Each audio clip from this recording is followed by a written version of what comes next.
Hello what's up guys, welcome back to our channel Ricky Life. So guys, ఈరోజు video ఏంటంటే, so ఒక video అయితే viral అవుతుంది.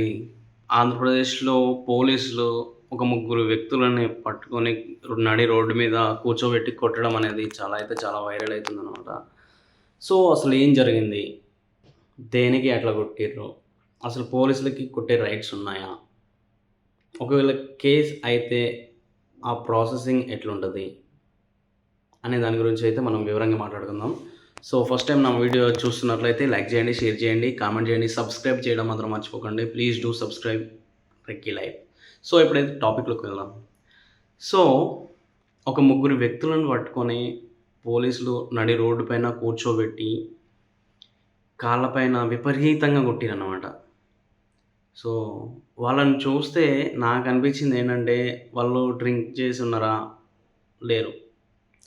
So police వాళ్ళు చెప్పే రీజన్ ఏంటంటే, వాళ్ళు గంజాయి అమ్ముతూ దొరికిర్రు, లేకపోతే వాళ్ళపైన గొడవలైనాయి అని చెప్పేసి అన్న రీజన్స్ చెప్తున్నారు. ఇది ఎంతవరకు కరెక్ట్ కాదు అనేది మనం పరిశీలిస్తున్నట్లయితే, సో ఇప్పుడు దానికంటే ముందు ఒకటి మాట్లాడుకుందాం.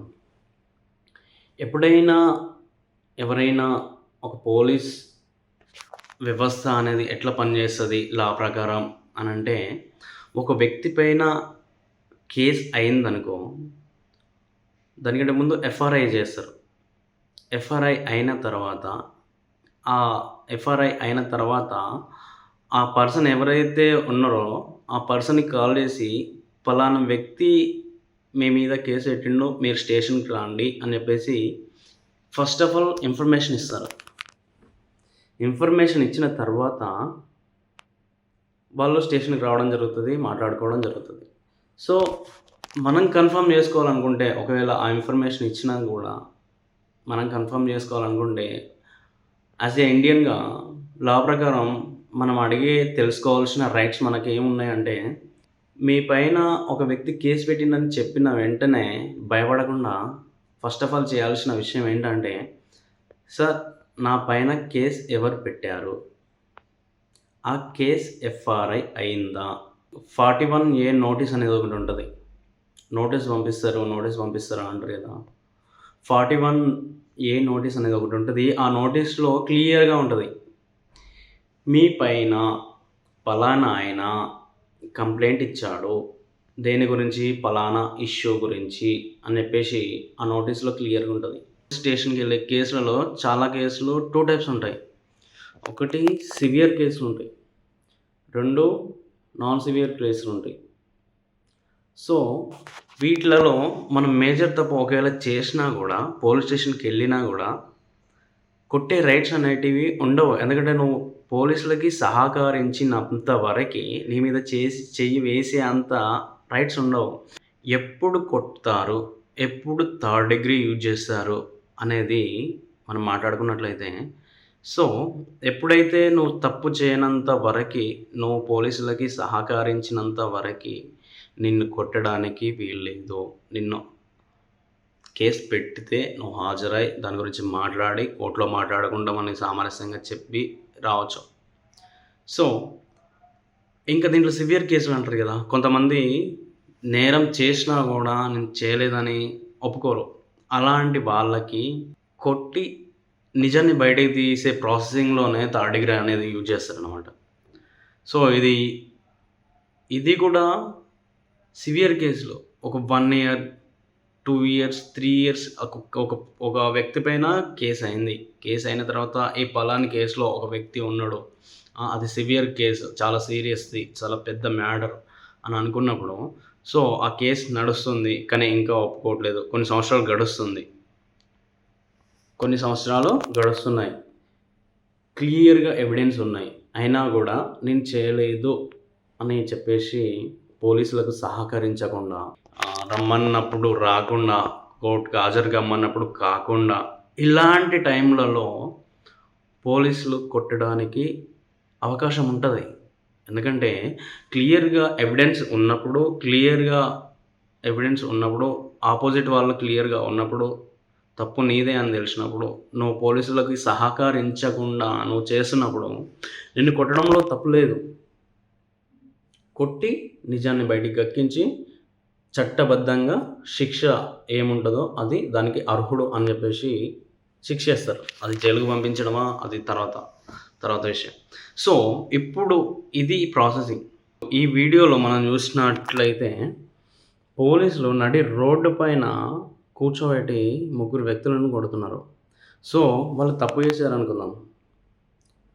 అక్కడే రెడ్ హ్యాండెడ్‌గా తప్పు చేశారు అని అనుకుందాం. ఏం తప్పు చేశారు?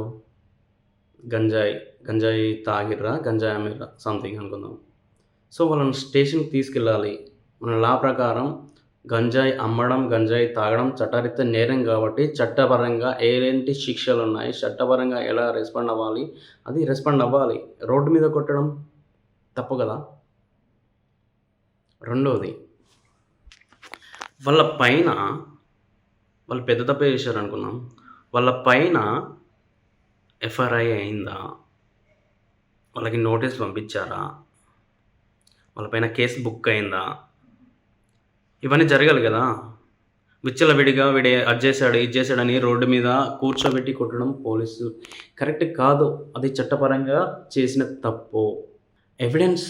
ఎవిడెన్స్ చేతిలో పట్టుకొని ఇది చేశాడు, చట్టపరంగా ఇలాంటి శిక్షలు ఉంటాయి, మనకు రాజ్యాంగం ఉంది, అదే రాజ్యాంగం ఇచ్చిన హక్కు. ఎందుకంటే రాజ్యాంగంలోనే ఇలా ఉండాలి ప్రాసెసింగ్, ఇలా లేదు, ఇలా ఉండకూడదు అని అంటే ఇష్టం వచ్చినట్టు నేను పోలీస్ అయినా అనుకో, నేను వెళ్తా, నాకు నచ్చినోడిని పిచ్చి కొడతా, కొట్టేసి వీడికి తప్పు చేసిందని తప్పుడు కేసు పెట్టేస్తా. ఇలాంటివి జరుగుతాయనే ప్రతి దానికి ఒక ప్రాసెసింగ్ ఉంటుంది. 41A నోటీస్ ఖచ్చితంగా పంపించాలి. ఎఫ్ఆర్ఐ ఖచ్చితంగా చేయాలి. కోర్టులో సబ్మిట్ చేయాలి. ఒక వ్యక్తి తప్పు చేసి మీకు సహకరించినప్పుడు వాడి మీద చేయడానికి కూడా మీకు రైట్ లేదు. ఎందుకంటే నేను ఆ పర్సన్ ఖచ్చితంగా చెప్తాడు, ఏ పర్సన్ కావాలనే తప్పు చేయడు, తప్పనిసరి పరిస్థితులలో చేయాల్సి వస్తుంది. ఆ టైంలో నేను ఆత్మరక్షణ కోసం నేను చెయ్యాలి అని అనుకున్నప్పుడు, ప్రాణం కాపాడుకోవడానికి చెయ్యాలి అని అనుకున్నప్పుడు మాత్రమే తప్పు చేస్తాడు.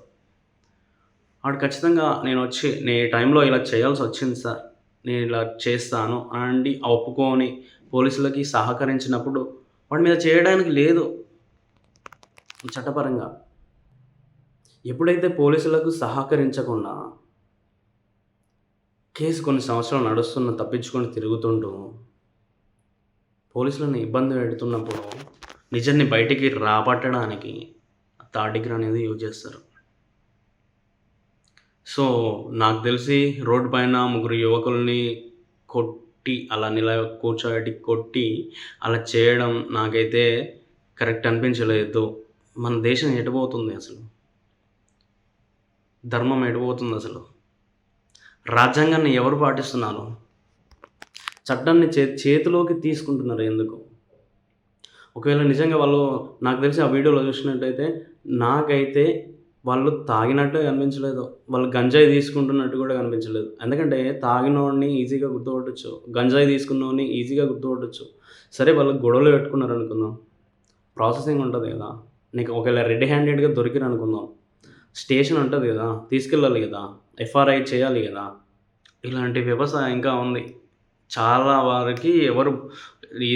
ఈ విశ్లేషణ దేనికోసం అని అంటే, ఎవరైనా కేసు అయి అన్యాయంగా పోలీసులు అక్రమంగా కేసులు పెట్టి అన్యాయంగా పోలీసులు ఇబ్బంది పెడుతుంటే మీరు ప్రశ్నించే రైట్ మీకుంది. ఒక భారతదేశంలో పుట్టిన పౌరుడిగా మీరు ప్రశ్నించవచ్చు, అడగచ్చు. ఒకవేళ మీరు తప్పు చేసినట్లయితే పోలీసులకి సహకరించాలి. తప్పు నీదని నీకు తెలుస్తుంది, నీ మనస్సాక్షి తెలుస్తుంది. నువ్వు చేసి కూడా చేయలేదని బుకాయిస్తే తర్వాత వాళ్ళు తీసుకోవాల్సిన చర్యలు వాళ్ళు తీసుకుంటారు. నేను తప్పు చేశాను, ఇలాంటి టైంలో ఇలా చేశాను అని సహకరిస్తే వాళ్ళు కూడా మీకు కోర్టుకి వేస్తారు. కోర్టులో మాట్లాడుకోమని అంటారు. కోర్టులో తప్పును బట్టి, ఆ చేసిన తప్పును బట్టి, చిన్నదా పెద్దదా ఎలాంటి తప్పు, ఆ తప్పును బట్టి, ప్రూఫ్స్ని బట్టి, జరిగిన నష్టాన్ని బట్టి ఆ! నీకు శిక్షించడం జరుగుతది చట్టపరంగా. సో, ఇది ఎందుకంటే అందరికీ అవగాహన ఉండాలి అని చేసే ఒక చిన్న ప్రయత్నమే. బట్ ఇక్కడ మాత్రం పోలీస్ చేసింది 100% తప్పే అని నేను ఖండిస్తున్నాను. సో, వీడియో నచ్చినట్లయితే లైక్ చేయండి, షేర్ చేయండి, కామెంట్ చేయండి. సబ్స్క్రైబ్ చేయడం మాత్రం మర్చిపోకండి. Please do subscribe my channel Ricky Life. So, bye bye.